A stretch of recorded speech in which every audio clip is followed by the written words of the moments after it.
이게 원래 그냥 쓰려는 교재는 아니고 아마 교재 편집해서 다음 주쯤에 다시 나갈 겁니다. 책으로 만들어서. 아직 개합도 안 했고 뭐 예상 시험 범위긴 한데 매년 들어갔던 범위이기 때문에 자 7단원이 너네 보면 향가와 시조부터 시작해서 그 다음에 있는 게 이제 방학 때 저랑 간단하게 한 친구들도 있겠지만 관동배곡이 들어가요. 좋댔죠? 그 전에 향가와 시조부터 이제 보게 되는데 자 일단 2페이지랑 3페이지 봐봐. 3페이지 밑에 페이지가 있죠. 3페이지에 보시면 뭐 한국 시가문학의 전통과 문학사의 흐름이라 해가지고 일단 다음 주에 받게 될 교재 구성은 맨 처음에는 먼저 주석 교과서 이제 쌤들이 보는 거 거기에 추가적인 필기 같이 보면서 분석을 할 거고 그 다음에는 아무것도 없는 거야. 예를 들어서 뭐 이런 지금 여기 있나 모르겠는데 자 예를 들어서 이렇게 필기가 아무것도 없는 거 여기에다가 뭐 백지로 수업하고 나서 바로바로 테스트를 보게 될 겁니다. 오늘도 고전시가 흐름 보고 나서 요 테스트를 바로 볼 겁니다. 빈칸으로 정리된 거 오늘도 바로 볼까? 오늘 한 거. 그 다음에 요 내용편에는 자습서라든가 평가 문제 등등 간단한 확인 문제가 들어가 있어요. 이것만 하는 게 아니라 이건 내용편이고 문제편은 따로 정리해 놓을 겁니다. 즉 예를 들어서 향가와 시조 이빠이 집어넣은 거 관동별곡 문제수 어마어마하게 집어넣은 거 그런 식으로 하고 이제 너네 교과서 필기를 잘해야 되는 이유가 어느 정도 시간이 되면 제가 교과서를 가지고 와 라고 합니다. 그거 가지고 이제 제 필기랑 너희 학교 선생들 필기랑 선생님들 필기랑 합쳐가지고 이제 손필기 잘하던가 아니면 추가적인 거 그렇게 진행을 하면서 시험 한 6, 7주차 정도부터는 이제 내신 대비 모의 중간고사를 해가지고 그때까지 확정된 범위 안에서 모의고사를 우리끼리 볼 거야. OMR 마킹까지 해가지고. 그럼 이제 너네들이 나도 그랬는데 이제 모의고사 뭐 모의시험 보는 이유가 뭐겠니? 나는 아직 3, 4번을 풀고 있는데 옆에 애가 시험지가 넘어가면 어떤 마음이 들어? 씨발 좋겠다 내가 늦나? 이런 마음이 들잖아. 그런 거 진정하는 연습도 있겠고 또는 시간 관리하는 연습도 있겠고 그리고 어떤 친구들은 1번부터 푸는 게 나는 나아요 라고 할 수 있겠지만 내가 자신 있는 영역이 있을 수도 있단 말이지. 그러니까 문제 푸는 전략도 나름대로 옷을 여러 벌 입어보고 내 몸에 맞는 그런 옷을 찾는 연습도 한 6, 7주차 그리고 집보 때까지 날 겁니다. 자 그러면 지금 3페이지에 보시면 뭐 문학세 전통 쭉 나오는데 교과서에 향가 나오고요. 시조 나오고 관동배곡하는 가사가 나와요. 그럼 우리는 한 요쯤부터 한 2페이지부터 해가지고 고전시가의 흐름 같은 것들을 좀 정리해 볼게. 따라 써봐. 따라와봐. 자 먼저 가장 먼저 나오는 게 뭐 일단 첫 번째 한국 고전 시가의 흐름을 한번 총정리할 거야. 총정리. 그러는 이유는 어떤 문제 대비하기 위해서 어떤 문제 모의고사에는 안 나와. 내신에서는 요런 갈래상의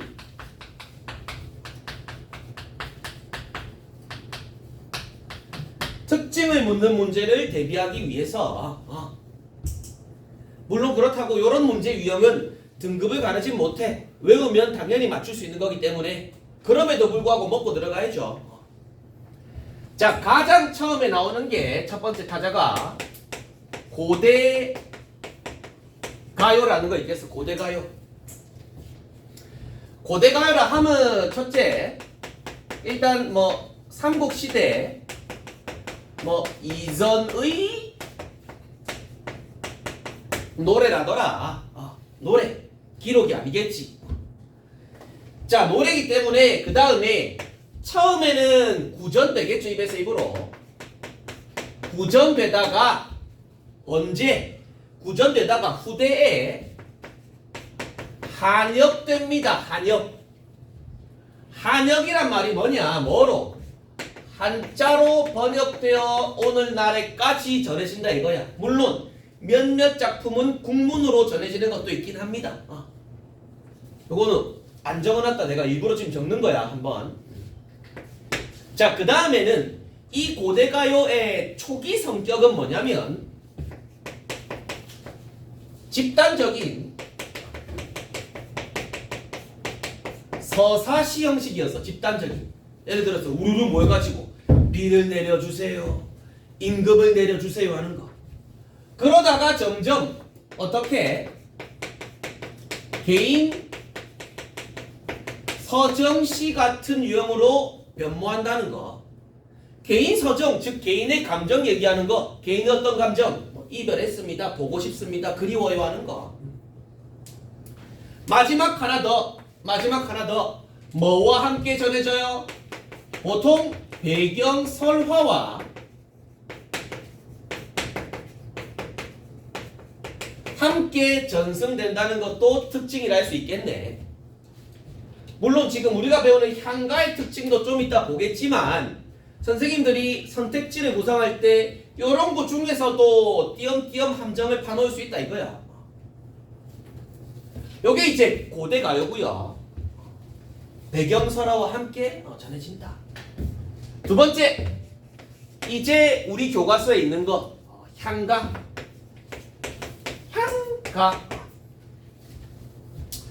자, 향가람은 주로 언제다?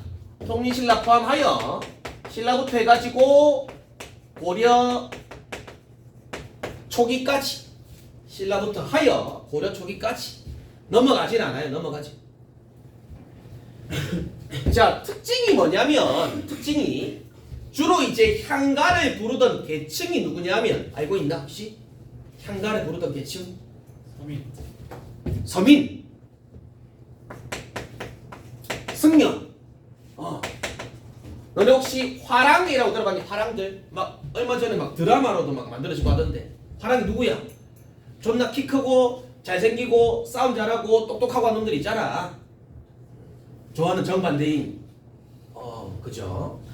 자, 일단 그러면 그 당시 신라시대 승려 화랑이라 하면 지배계층이라 이거지. 그럼 당연히 글자를 알아야 돼, 몰라야 돼? 한자를 알아야 된다 이 말이야. 그럼 이들이 기록을 안 했느냐? 기록했습니다. 뭐로? 향찰로 기록했대. 향찰로. 요 새끼가 재현증 좀 독특하죠. 향찰. 향찰이 무엇이냐? 우리 이준우 같은 거 보면은 한자의 뜻을 읽은 거야, 음을 읽은 거야? 음을 읽은 거지. 우리 전부 다 그냥 음을 읽는 게 편하긴 한데 향찰이라 함은 무엇이냐? 한자의 음과 뜻을 모두 사용했다. 이거 모두 음과 뜻을. 그럼 무슨 말이에요? 뭐 이런 거? 뭐야? 돌석자격. 사례도 적어 놓으면 이해에 도움 되겠지. 뭐 세을자. 그다음 투수할 때 던질 투자. 그 다음에 마늘 다자에 있다면 우리 요즘 같은 평소에는 그냥 어떻게 읽어야 돼? 석을투다라고 얘기했지. 근데 향찰로 기록했다면 어떻게 읽는 거야? 돌을 던지다. 이런 식으로 읽는 게 향찰이에요. 족같죠? 그러니까 그걸 알아야 돼, 몰라야 돼? 알아야 돼. 그럼 봐봐. 한자의 음과 뜻을 모두 활용했대. 음을 적은 거는 어디서? 문법적 기능으로. 뭐 을, 다 같은 거. 뭐 조사, 어미 같은 거. 뜻은요, 말 그대로 실질적 의미가 있는 부분에서 이렇게 기록한 게 향찰이래. 향찰. 요거 조금 이따 테스트 본디. 향찰로 기록.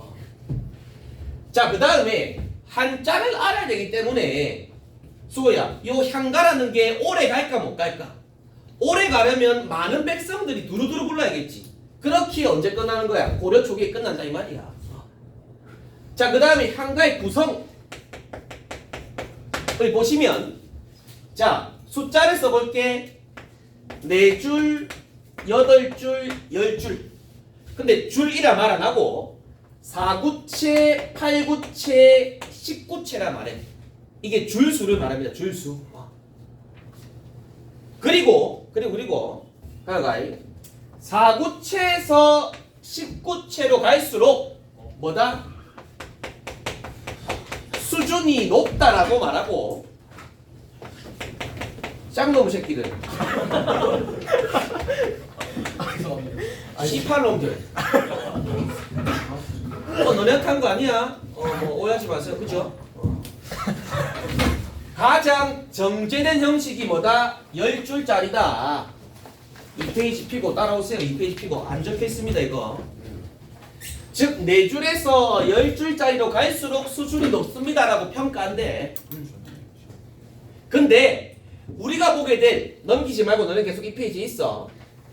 제 막매가 요거는 보니까 몇 줄이니? 1, 2, 3, 4 해가지고 10줄짜리야. 10줄짜리. 즉 19체 양가의 특징을 조금 더 볼게. 특징을. 자, 19체 양가의 특징을 보면요.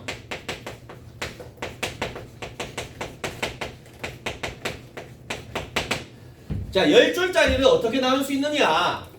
1, 2, 3, 4. 일단 4. 4줄짜리 하나. 그 다음에 1, 2, 3, 4. 또 4줄. 그 다음에 마지막 2줄. 즉 포메이션이 뭐 4, 4, 2 되겠네. 4, 4, 2. 4줄, 4줄, 2줄로. 그러면 뭐라 부르니? 기서결의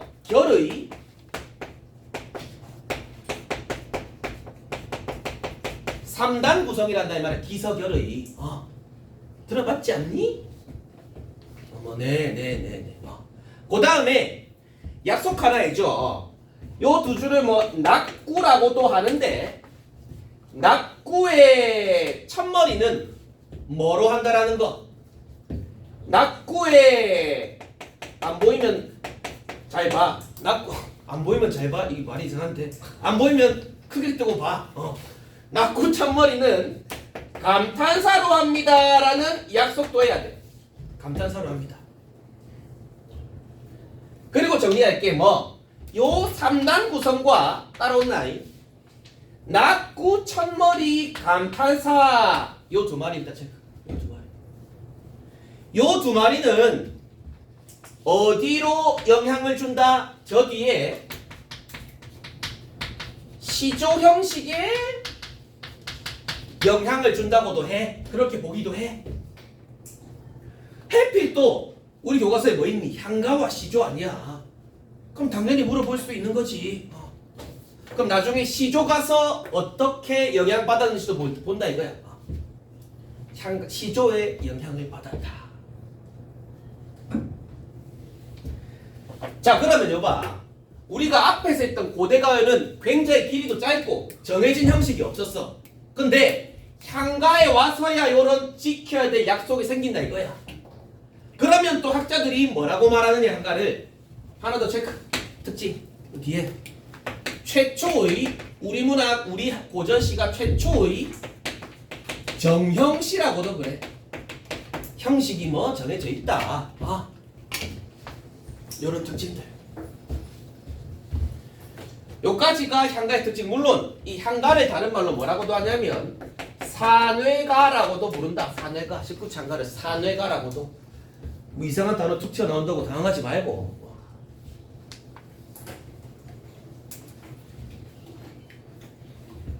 자, 그 다음에 이제 고려시대로 넘어가야겠죠. 물론 우리 교과서에는 안 나오지만 간단하게 정리해 볼게요.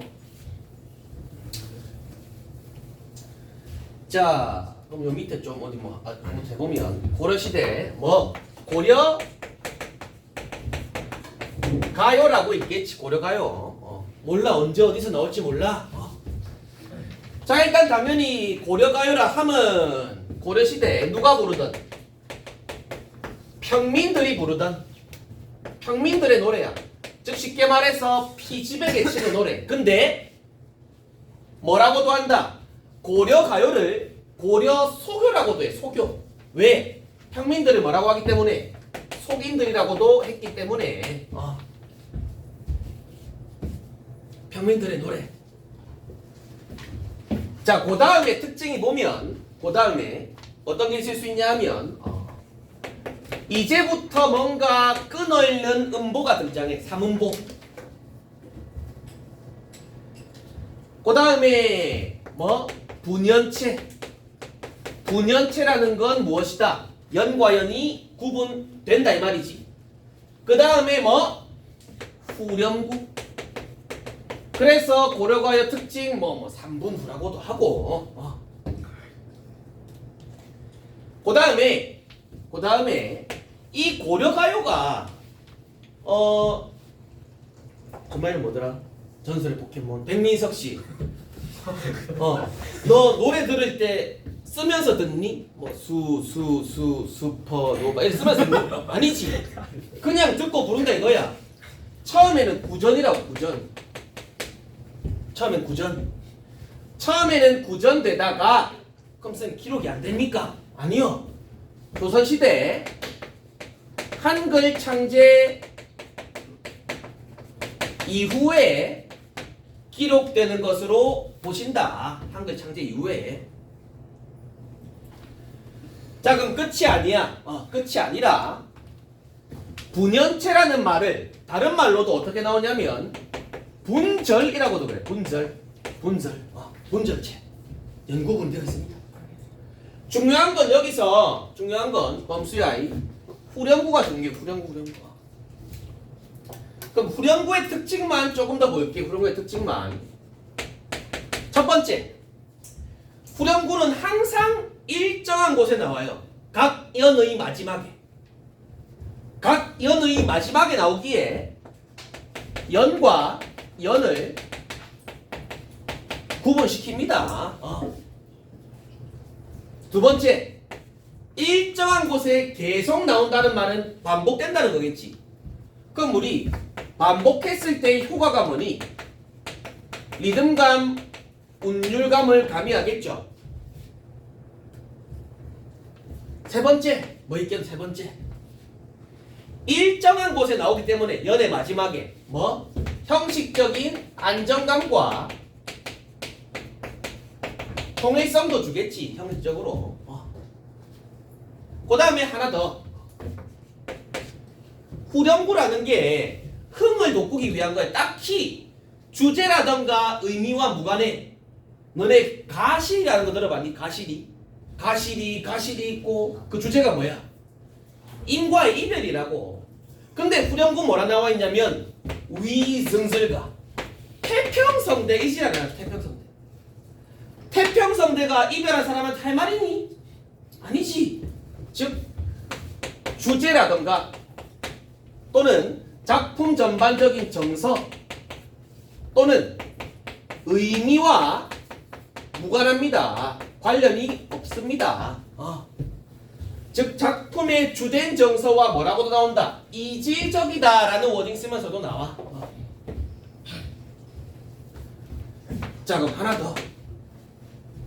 처음부터 고려시대 백성들이 불렀을 때부터 후렴구가 있던 게 아니라 학자들이 보기에 뭐 궁중음악에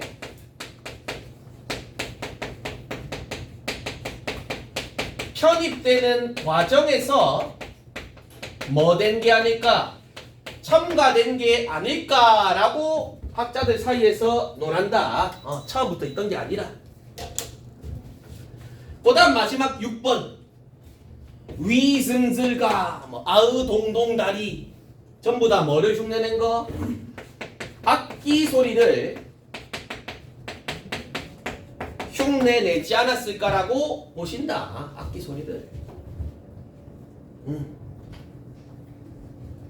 일단 요 정도가 고려가요의 어떤 전반적인 특징 되겠어요. 따라오시고. 자, 자, 그 다음에 우리 이제 교과서에 있는 게 시조입니다. 시조. 시조인데, 자, 시조. 자, 일단 너네가 오해하고 있는 게 시조가 쌤 조선시대에 많았으니까 조선시대부터 시작이었겠죠? 아니지. 시작은 언제냐면 고려 말부터 언제까지? 오늘날까지도 뭐 현대 시조라 해가지고 창작이 되고 계신다. 고려 말부터다. 고려 말부터. 자, 주로 어떤 형식? 간결한 형식을 취하며 자기 감정을 담아내. 뭐 그럼 비유도 많이 쓰고 상징도 많이 쓸 수밖에 없겠지. 자, 그 다음에 이 시조는 어떻게 끊어 읽어야 되냐? 몇 음보로? 고려 가요와 달리 사음보로 끊어 읽어줘. 사음보로. 네 마디로. 그리고 글자 수는 보통은 통상적으로 뭐 3, 4조, 3, 4, 3, 4 뭐 이런 식으로 운율감이 있대요. 그러니까 지금 음보 가지고 운율감 주는 거는 뭐 음보율, 글자 수 가지고는 뭐 음수율이라고 그래. 운율감 형성하는 요소에서. 그 다음에 이 시조의 구성을, 기본적인 구성을 한번 보면 몇 장? 3장. 몇 구? 6구. 45자 내외. 요게 기본적인 시조였던 프레임이래요. 그럼 이 3장이 무슨 말이냐 보시면 이 3장이 너네들이 많이 봤던 대로 1, 2, 3 일단 노래 되겠네. 그럼 각각 먼장 초장, 중장, 종장 되시겠지. 그죠? 그럼 일단 사음보로 끊어볼게. 1, 2, 3, 4. 일단은 그럼 초장, 중장, 종장이라기에 몇 단 구성이다? 3단 구성이다. 그럼 아까처럼 똑같은 색으로 그 다음에 시조도 지켜야 되는 게 있어. 뭐? 종장의 첫 음보는 몇 음절로 하자? 3음절로 하자라는 약속을 지켜야만 해. 그러면 요것도 체크. 똑같이. 그럼 방금 제가 노란색으로 네모한 것들이 어디에서 영향을 받은 것이다? 향가에서 영향을 받은 것이다. 향가도 뭐였니? 기서결의 사사의 포메이션 3단 구성이었잖아. 향가에도 뭐였니? 낙구 첫머리에 뭐로 하자라는 약속이 있었잖아. 감탄사로 그래. 자, 그 다음에 시조의 종류를 좀 보면 3장 6구 45자를 취하고 있고 가장 보편적인 형식이 평시조라 그래. 평시조.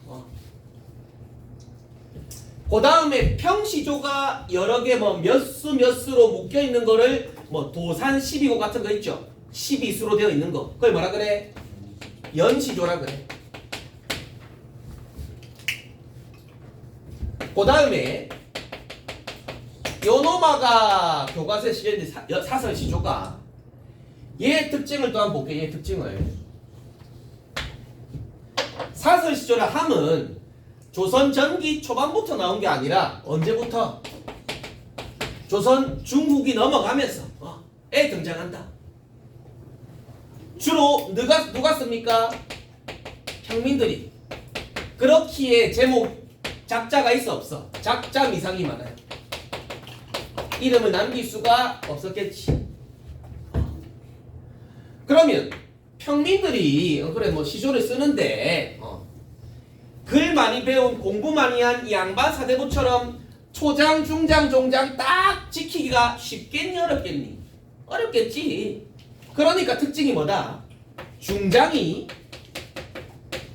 길어진다를 선택지에서는 뭐라 한다? 장형화된다. 이 중장이 굉장히 길어져요. 고모장지, 세살장지, 머시기, 사부렁사부렁 하면서 할 말이 많다 이거지. 자, 중장이 장애화된다가 다른 말로 뭐라고도 나오냐면 요 중장만 보면 사음보 율격에서 탈피하고 있다라고 말할 수 있겠고 벗어났다. 그 다음에 이 중장이 길어지는 걸 보니 뭐라고도 말할 수 있습니다. 시조 중에서 무슨 성이 가장 떨어져? 형식이 정해져 있어. 즉 정형성이 가장 떨어진다라는 평가도 있대. 기본적인 툴에서 어긋났잖아. 중장이. 오케이. 자, 그 다음에 이제 봐야 될 게 쭉 지울게요. 마지막이야. 요 향가와 시조 단원 다음에 있는 가사. 관동 배우고 하는 거 있잖아. 쉣. 그 다음에 이제 가사. 마지막입니다. 마지막. 큰 범위 안에서는 마지막이야. 가사라 하면 일단 조선 초기부터 시작이 됐고요. 뭐와 뭐의 어떤 중간 형태이다. 시가문학과 산문의 중간 형식이라고 하더라. 즉 운문과 산문의 중간. 시보다는 긴데 소설보다는 짧고. 자, 그 다음에 이 가사 역시 끊어 읽을 수 있어. 마디로. 몇 마디로? 몇 음보로? 사음보로.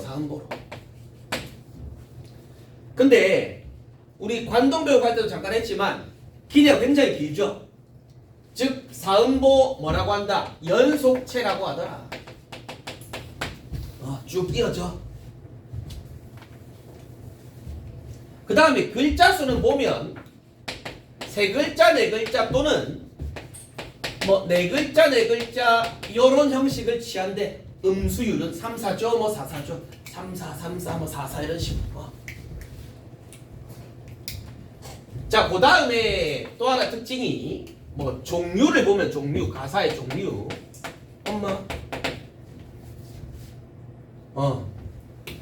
자, 정격 가사라는 놈과 변격 가사라는 놈이 있습니다. 정격과 변격. 자, 정원아, 정격 가사가 뭐였니? 마스크 쓰면 말을 못해요. 그게 아니잖아. 가사의 마지막 행위 뭐와 일치하는 것? 시조 종장의 글자 수, 음수율과 일치하는 놈을 정격 가사라더이다. 가사의 마지막 부분이 시조 종장의 음수율. 그럼 선생, 시조 종장의 글자 수가 어찌 됩니까? 준우 일단 종장의 첫 음보는 몇 음절? 3음절이라고 했지. 일단 3 와야겠지. 그 다음 5, 4, 3 요런 음수율. 물론 야들아, 이 종장 첫 음절은 첫 음보는 3음절 빼고 뒤에 놈은 플러스 마이너스 1은 이해해주자. 플러스 마이너스 1은. 그럼 쌤요, 정격은 주로 언제입니까? 조선 전기에 많이 등장했고, 이런 마지막 행의 글자 수를 지키지 않는 변격은 주로 조선 후기에 많이 등장하시더라. 자, 그 다음에 하나 더. 마지막 주제라던가 내용적인 측면으로 본다면 마지막으로, 자, 조선 전기, 조선 후기 딱 잘라서 나눌 수는 없겠지만 딱 잘라서 나눠보면 조선 전기에는 주로 이제 글빨 좀 있는 먹물 좀 먹은 양반 사대부들이 짓잖아. 그들끼리 짓고 놀잖아요. 그러면 양반 사대부라 하면 공부를 왜 해? 출세하려고 하는 거 아니야. 입신양명하려고. 즉 출세 왜 하려고 하노? 유교 국가에서 임금님 곁에서 막 임금 도와가지고 이쁨 받으려고 하는 거 아니야. 그러면 일단 전기에는 주로 주제가 뭐가 나올 수 있다? 연군지정. 이때 군이 이제 임금만. 그 다음 나라 걱정도 한번 해볼까? 우국지정. 근데 임금 곁에서 평생 있을 수는 없잖아. 뭐 유배를 갈 수 있겠고 뭐 억울한 일에 휘말려 가지고 뭐 귀양 갈 수 있겠고 똑같은 거지만 그럼 이제 어디로 눈을 돌려? 자연으로. 에라 모르겠다. 자연 친화 뭐 이런 거 있죠.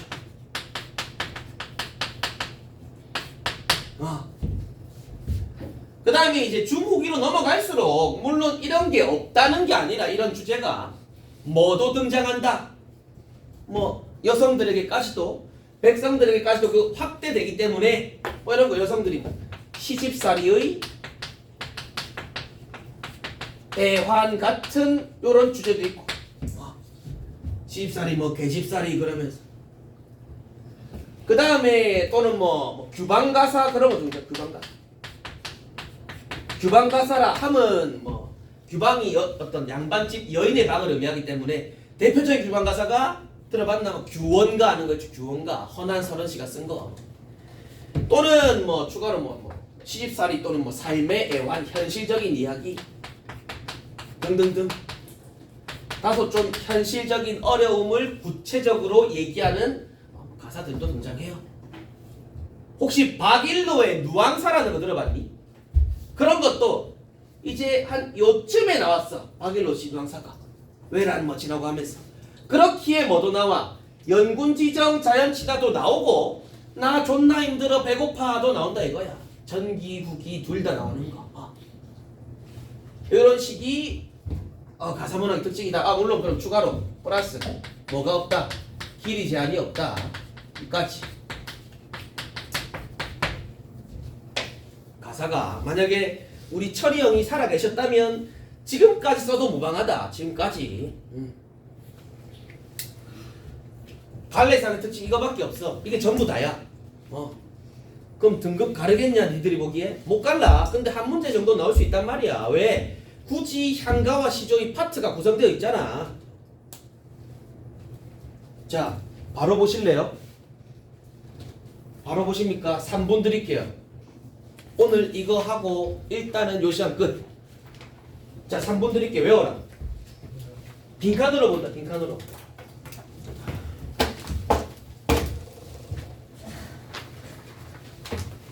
그리고 본격적인 진도는 다음 주부터 나가게 될 것 같습니다. 외우세요.